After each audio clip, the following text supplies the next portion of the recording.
Hey there guys, I'm SonicGhost and welcome back to some more Let's Play Splatoon 2. Last time we started to explore World 3 and we got 3 levels here completed, so we're pretty much halfway through this world at this point. But now we're on to our next level here, the Experimentorium. Before we do this though, I'm actually going to jump back to the very beginning and upgrade some stuff because the Experimentorium is going to take up a lot of my ink. At this point, I feel like it's probably the best time to make a detour back to the Ammo Knight's Enhancifier and upgrade my ink tank, because I really need extra ink for this level. So there we go, now we're at level 2. So there's one more we can go ahead and upgrade. I don't know if we'll be able to get to level 3 before the end. I mean, I'm going to try to get there, but it's going to take a lot of eggs, so we may be stuck at level 2 at this point, but it's not too big of a deal. At this point, we don't have to worry about using up basically all of our ink by just one bomb throw. So that's a big help. So let's go ahead and jump into the Experimentorium now. Floaty fun. And this level is actually going to introduce yet another new weapon for us to use. This weapon in particular is why I wanted to go ahead and upgrade my ink tank, because it takes a lot of ink. So jumping to our next level here, time for a special delivery from Sheldon. Meet our new weapon, the Hero Blaster. Boom! Bam! It's the crowd-pleasing face popper, the Hero Blaster. Even enemies behind walls aren't safe from the blaster's exploding shots. It doesn't really do rapid fire, so make sure not to get splattered between shots. That's my major problem that I have with the blaster. Just like Sheldon says, there really isn't much rapid fire to this. I mean, look at the firing rate of this. That's me holding down the button. That's very slow. You do have a little bit of a lag between shots too. So as soon as I shoot, I can't just go immediately into my squid form. It takes some time between a shot coming out and then me going into squid form, unfortunately. That's my major problem I have with the blaster. It's just too slow. This thing is very powerful, but it doesn't have a good firing rate. And because of it, I leave myself vulnerable a lot of the times when I use this weapon. There are much better versions of the blaster weapon to use in the multiplayer mode. You have things like the Rapid Blaster, which is a much faster shot in comparison to this. And there's also other versions of the blaster in general which aren't as fast as Rapid, but do a much better job than the normal blaster in terms of firing rate. So honestly, when it comes to single player, this weapon's okay. I don't really like it as much here just because of how slow it is, but I can use it here. It's not too bad. I will never use this weapon though in multiplayer, and it's just because of how slow the firing rate is. It's just unbearable, honestly. It leaves you way too open. You might be able to use this for a ranked mode, but that's about it if you want to be honest. I recommend any other type of blaster besides the normal one. But in this level here in particular, having the blaster's big radius of an explosion, it does help a lot when you're trying to hit these switches, simply just because that explosion can pretty much hit the switch all in one shot. If I was using any other gun, it may take a little longer to hit these switches, but with the blaster, it's pretty much a one shot. I like how I say that and then took 2 shots to hit that one switch, but you get the idea. It's mostly one shot. So here we gotta activate that switch so we can move this platform down to where we are. And things take a little bit to move around here. That's why they put these balloons while you're waiting. That way you can just grab yourself some extra eggs when you're just waiting around. So just take out this guy moving around. I don't like these enemies that have extra jets on their heads. They move around way too quick. And with a blaster, you pretty much want to try to aim near where they are and not directly at them. Just simply because of how fast they move. You're probably not going to get a direct shot in for that reason. So just aim near where they are and hope the blast radius does enough damage. But now we got our first key. And what I like to do in this section is I like to get all 3 keys that we need before you even turn in the first one. Just because of the fact that we got to come through that section 3 times in general. So I'm just going to wait until I have all the keys before I turn them in. That way I don't have to keep on just stopping what I'm doing and just turn in the keys to make things easier. This section, oh, I don't like this section with the blaster. It's very slow. Right now I'm trying to hit this switch on the way down with the blaster. That way I can activate the one platform that we're seeing in front of us, which will give me a sunken scroll. Problem is though, the blaster has a very slow shot to it. So trying to aim with this thing is not the easiest while falling down. So this may take me a couple attempts just because of the blaster's slower speed. So we can make our way back to the switch. There you go, finally hit it. So now I can jump back up, go through the section one more time, but now I can go through the whole section. So, hitting this checkpoint, we can go ahead and jump down here. And would you look at that? We got ourselves a Sunken Scroll level. That's probably one of the more annoying Sunken Scrolls to get, just because of how that section in general is pretty annoying with the blaster. Any other rapid fire weapon in that section is not that bad. But with a weapon this slow in terms of a shot, yeah, about that. It's not really the best. So here I'm just going to aim around the enemy because I want to hit his backside. Hitting the shield isn't that bad with the blaster, but it does take time to break it. And pretty much just shooting around is faster, so just shoot around that guy. Makes it easier. Here we got a whole bunch of Altarians, so just like before, I'm going to just pretty much shoot around these guys to do more damage. And now, these 3 balloons spawn after you kill all the Altarians, so it gives you some free eggs. And at this point, we got an Octo Stamp right here. Let him jump down. And I cannot believe I missed a point-blank range. Aimed a little too low there, was hitting more of his face in the back. So right here, just shoot a shot in between both of those switches, and then you'll go ahead and activate the platforms to move. At this point, just constantly move as soon as these platforms are shifting around. You do it fast enough, and these enemies won't have a chance to attack you. So I know you only have to deal with the Auto Stamp and then 2 enemies on the way over. That's a lot better than if I just waited the platforms to move in general. Enemies were spawning behind me as I was moving, so I got to avoid all those guys, which really helped out.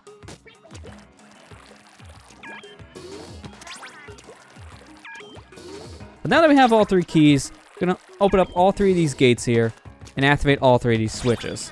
And now with that done, just go ahead, ink up this wall here a bit, wait for the platforms to move all the way around, and jump into our launch pad. Let's get out of here. On to our final section of the level, and this section is just not fun.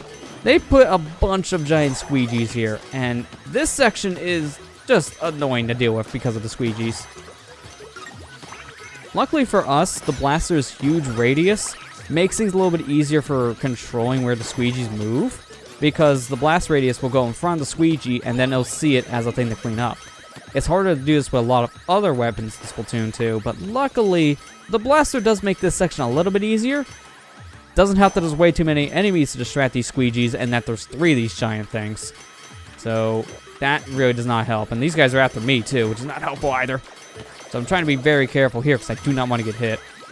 There you go. Kill this guy here. And we actually have ourselves an extra area to explore. This area is entirely optional. You don't actually need to come over here to beat the level because this is not where Zapfish is, but if you want some extra power eggs, then come over here and you get yourself some extra goodies. There's also a ticket here for multiplayer. So if you want yourself some tickets, then come to this section as well. If you don't care, then there's no real need to come here at all. And I cannot believe I didn't fall off. Let's try this again. There you go. It's a lot of power eggs. Let's go ahead and shoot them all. Come on. There we go. And then get these eggs. Shoot over here. Hit the tree a little bit. Now we know why those palm trees are there. This is concrete. You can't grow a tree on concrete. That's a little odd. At this point, I gotta wait for these guys to be in the right cycle so I can make my way over to these 2 side platforms. Waiting for these flutter enemies to move around is not the most fun thing in the world to do. So I'm just gonna hopefully be able to make it to that. Nope, okay, guess not. This flutter's out for blood. So maybe I got him lined up in a good way. Yeah, there you go. That somehow worked in my favor and I wasn't even expecting it. So here's your ticket. Over on that side, I honestly wouldn't worry about it because on that side in particular, that is just a power egg if I'm not mistaken. In fact, I might be able to actually snipe it from down here. Yeah, I think I can. I just have to move a little bit when I throw.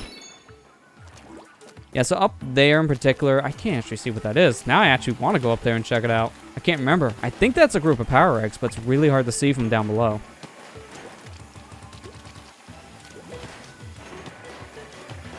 Isn't this section fun? Look at all the fun that we're having, just sitting here doing nothing. That's my major complaint I have with this ending section. There's just so much waiting. It's kind of like the previous level we were doing in the last episode with the auto-scroller at the very end. It's kind of a pace breaker if you want to be honest. But at this point, we're done with that extra section. That was all optional. We didn't need to go there at all. I just wanted to show it off because not many people really know that area exists. In fact, when I first played this game, didn't even know about it. Simply just because I never went to the center platform. But on future playthroughs, I found that area by complete accident. Since it's all optional though, there's really no need to go over there unless you want extra collectibles. So, mileage may vary if you want to go there or not. But now that we completed this level, we can go ahead and use the blaster in any of the other levels and also in the hub. So that's nice. Don't really see myself using this much in the hub, simply just because I'm not the biggest fan of the blaster. Samanoids are known to keep their weapons in tip-top shape. The frying pans they wield have often been passed down from generation to generation.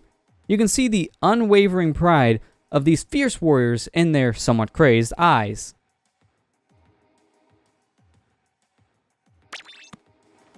You can definitely tell they're menacing with those eyes. They look mad. But I'm the squid kid. Yeah, that's pretty accurate. I am a squid kid. So let's make our way to level 20. And over here we have ourselves the Propeller Land. Rubber parasols. Parasole, you might say. Is that a hint towards a new weapon I see? If you said yes, then you would be correct. This level has another new weapon for us to use, so we have 2 new weapons in a row.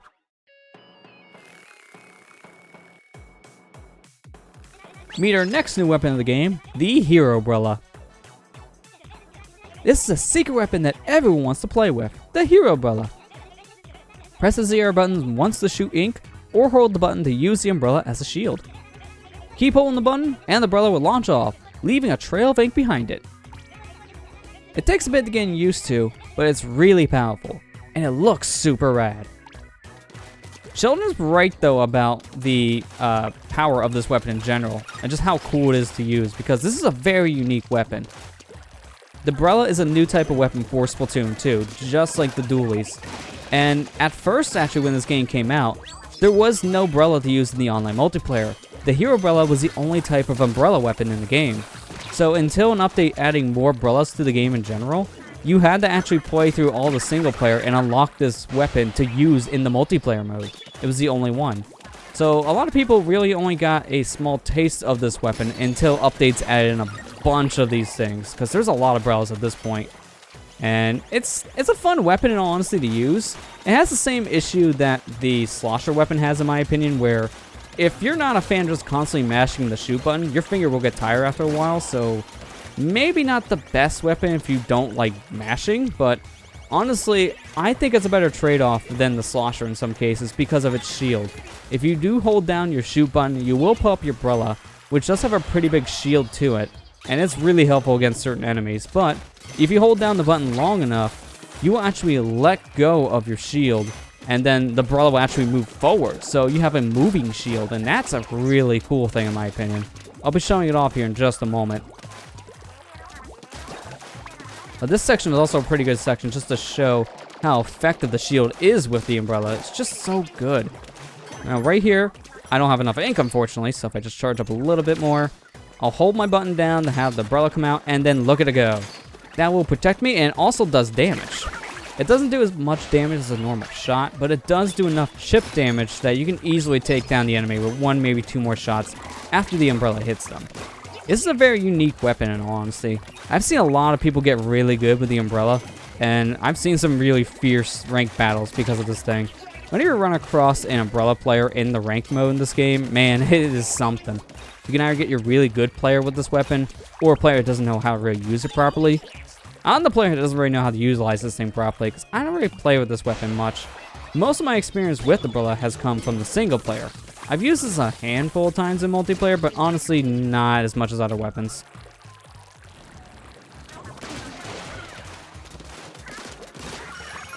Planetarium was kind of a joke. She just kind of jumps into a spot that you can easily see coming, and because of it, you can just wait for her there and just either throw a bomb or just constantly shoot the target. So that's a very easy enemy to take out. But here I wanted to go ahead and hit that switch with my splat bomb and ride the platform up in the center. That way I can get myself a meal ticket. And here, turn around immediately when you get off the platform. Doing so, this is shifting a platform that was below us now to the side, which gives us our sunken scroll. That's actually one of the harder sunken scrolls in honesty to get, because that little switch, for the longest time when I played this for the first time, I did not notice that. It took me like half an hour playing this level to see that switch. It's very well hidden in my opinion. So yeah, this is probably one of the harder levels to get all the collectibles, just because of how well hidden in particular that they made that sunken scroll. It's a pretty well hidden sunken scroll, honestly. I was waiting for you. I knew another enemy would spawn, but I was just waiting for him to actually come in. It's like, alright, where is he? Not here yet. This is a little weird. So here in particular, I want to go ahead and move this platform all the way over to the side, and then we get ourselves a Sardinium. Now I'm going to shoot this switch one more time to move things around, and made it to our final little section here. In our final checkpoint, we can go ahead and get ourselves another shield, some more power eggs, and I'm going to ink up this area a little bit, simply because I'm going to try to make things a little bit easier for myself. Because as you can see over here, we have ourselves this switch to hit through a whole bunch of ink geysers. So now we got to constantly move, and I made it. That was really helpful. Just using a bomb like that is the best way to get over. You can't really time that well when you're just shooting a shot. You could use the umbrella by holding it down, just having it go forward. But I find just using a bomb makes that section a lot easier in all honesty. So taking out those two snipers reveals the key. Collect the key. Unlock the gate here. And we have ourselves another fan switch. But before I hit that one, I'm going to actually hit the one in the center. And now I'll hit this one, raising this platform up and revealing the Zapfish. There you go. That's that level cleared. As you can see, just playing this level, the Umbrella weapon is a very unique weapon in general. It's a lot of fun, and if you know how to use this thing properly, you can really do a lot of damage while not taking any damage yourself. It's a really fun weapon to use in all honesty. I want to get better with this weapon, I just need more time to play with it. Saying that as this game is almost 2 years old, that kind of feels like a redundant statement, but I don't know, I mainly use a lot of weapons I use from Splatoon 1, the multiplayer. The dualies I use a decent amount in multiplayer, and that's pretty much the only other new type I've used. Don't miss Problem Solved, Studying with Maria, on SBS this Thursday night, and every week thereafter, at 2500 sharp. Tune in for a few study tips and a whole lot of procrastination. This show sounds interesting. One problem though. When's 2500? There's only 24 hours in a day. So, would that just be like on the one day of the year where we have daylight savings to get an extra hour? Is that how they're counting things? Or did they just not know how to do math and that means 1 a.m.? This is a serious question. I want to watch the show, but 2500 does not exist. I don't see a 2500 on any of the clocks I've ever used. But at this point, we've gotten 2 more levels done, 2 more weapons added to our arsenal. So I think with that, I'm actually going to go ahead and end the episode on that note. So, next time on Let's Play Splatoon 2, we'll finish up World 4, jumping into the Octolings Ahoy level. I'll see you guys next time.